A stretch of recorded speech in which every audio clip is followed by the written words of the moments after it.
ओम नमः शिवाय। हर हर महादेव। स्वागत है आप सभी का आपके अपने चैनल कथा और भक्ति में। आज आप इस वीडियो में श्रवण करेंगे पिठोरी अमावस्या व्रत कथा और महत्व।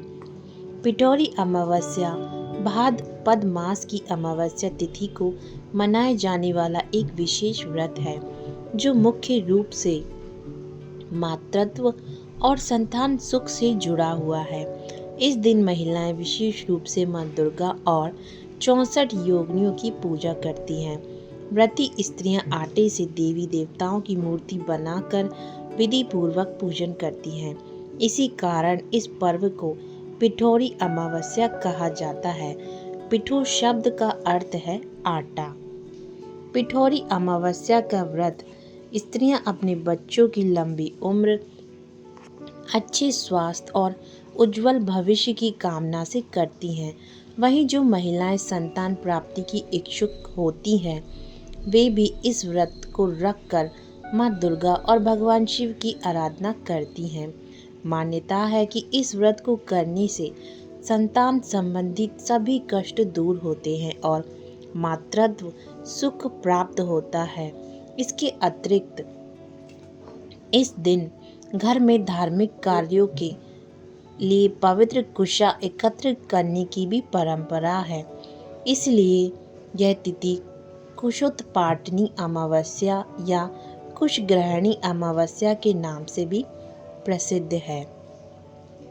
पौराणिक मान्यताओं के अनुसार पिठोरी व्रत का महत्व स्वयं मां पार्वती ने बताया था और सर्वप्रथम इस व्रत को इंद्राणी देवराज इंद्र की पत्नी देवी शची ने किया था। इस व्रत के प्रभाव से उन्हें न केवल संतान सुख की प्राप्ति हुई, बल्कि सुख समृद्धि और ऐश्वर्य का भी वरदान मिला।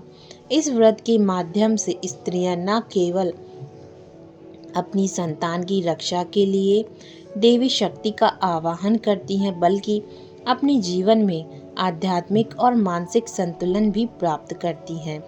यह दिन मातृत्व के सम्मान और संतान के कल्याण हेतु समर्पित है। पिठोरी अमावस्या देश भर में किसी न किसी रूप में मनाई जाती आ रही है। उत्तरी भारत में ये पर्व भाद्रपद अमावस्या या कुशाग्रहणी अमावस्या के नाम से जाना जाता है। वहीं आंध्र प्रदेश, उड़ीसा, कर्नाटक, तमिलनाडु में पिठोरी अमावस्या को पोलाला अमावस्या कहा जाता है।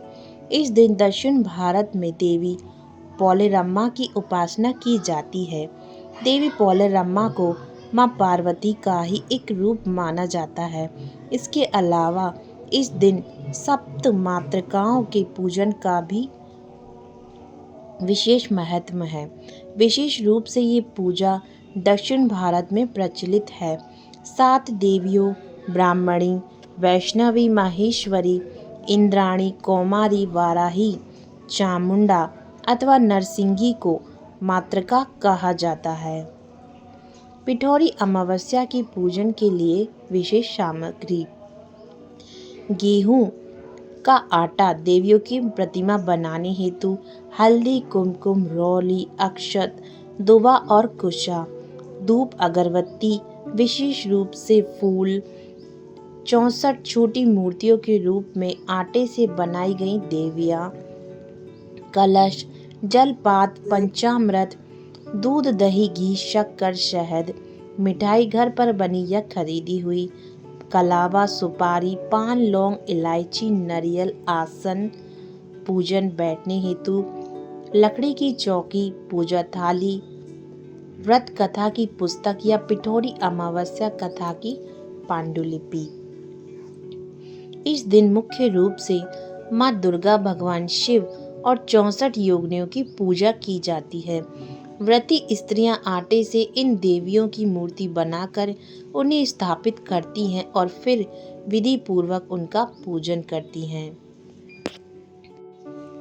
पिठोरी अमावस्या पूजन विधि: स्नान व संकल्प। प्रातःकाल स्नान कर स्वच्छ वस्त्र धारण करें और व्रत का संकल्प लें। संतान सुख, रक्षा व ऐश्वर्य की कामना के साथ। आटे से मूर्तियां बनाएं। पूजा से पूर्व गेहूं के आटे से माँ दुर्गा, भगवान शिव और 64 योगिनियों की छोटी छोटी मूर्तियां बनाएं। इन्हें चौकी पर पीले वस्त्र बिछाकर स्थापित करें।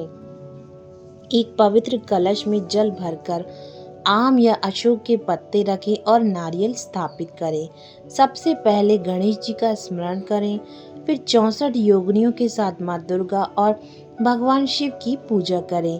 उन्हें जल, अक्षत, फूल, रोली, हल्दी, मिठाई, धूप, दीप आदि समर्पित करें। पिठोरी अमावस्या व्रत कथा पढ़े या सुने। इस कथा में देवी सची और मां पार्वती द्वारा व्रत का उल्लेख होता है। अंत में दीप जलाकर आरती करें और परिवार की रक्षा, संतान की लंबी उम्र व सुखद भविष्य की प्रार्थना करें। पूजा के बाद आटे से बनी मूर्तियों का विसर्जन किसी पवित्र स्थान या नदी में करें। उन्हें गौ माता को भी अर्पित कर सकते हैं।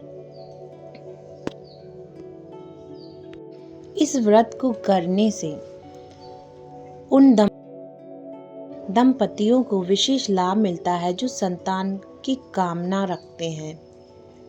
संतान की रक्षा हेतु, संतान सुख प्राप्ति के लिए, पारिवारिक सुख शांति, कर्ज और संकटों से मुक्ति के लिए, मनोकामनाओं की पूर्ति के लिए इस व्रत को रखा जाता है। आप श्रवण करते हैं पिठोरी अमावस्या व्रत कथा। जय माता दी। पिठोरी अमावस्या की व्रत कथा के अनुसार बहुत समय पहले की बात है। एक परिवार में 7 भाई थे। सभी का विवाह हो चुका था। सबके छोटे छोटे बच्चे भी थे। परिवार की सलामती के लिए सातों भाइयों की पत्नी पिठोरी अमावस्या का व्रत रखना चाहती थी, लेकिन जब पहले साल बड़े भाई की पत्नी ने व्रत रखा तो उनके बेटी की मृत्यु हो गई। दूसरे साल फिर एक और बेटी की मृत्यु हो गई। 7वें साल भी ऐसा ही हुआ। तब बड़े भाई की पत्नी ने इस बार अपने मृत पुत्र का शव कहीं छिपा दिया। गांव की कुल देवी माँ पौलेरम्मा उस समय गांव के लोगों की रक्षा के लिए पहरा दे रही थी। उन्होंने जब इस दुखी माँ को देखा तो वजह जाननी चाहिए। तब बड़े भाई की पत्नी ने सारा किस्सा देवी पौलेरम्मा को सुनाया तो देवी ने उस पर दया करते हुए उससे कहा कि वह उन सभी स्थानों पर हल्दी छिड़क दे जहाँ जहाँ उनके बेटों का अंतिम संस्कार हुआ है। तब बड़े भाई की पत्नी ने ऐसा ही किया। जब वह घर लौटी तो सातों पुत्रों को जीवित देख उसकी खुशी का ठिकाना न रहा। तभी से उस गांव की हर माता अपने संतान की लंबी उम्र की कामना से पिठोरी अमावस्या का व्रत रखने लगी। आज के दिन यह कथा पढ़ने या सुनने से माँ भगवती उन सभी माताओं पर कृपा करती हैं। उत्तर भारत में यह पर्व पिठोरी अमावस्या के नाम से माता दुर्गा की आराधना करके मनाया जाता है। वहीं दक्षिण भारत में यह त्योहार पोलाला अमावस्या के रूप में माँ पौलेरम्मा, जिन्हें माँ दुर्गा का ही रूप माना जाता है, उनकी पूजा अर्चना के साथ मनाने की परंपरा है। हे माँ, जैसी कृपा आपने उन सभी माताओं पर करी, वैसे ही कृपा सभी संतान को चाहने वाली पर करना। बोलो जय माता दी। धन्यवाद आप सभी का कथा सुनने के लिए। ये थी पिठोरी अमावस्या की व्रत कथा और साथ ही में व्रत का महत्व। जय माता दी।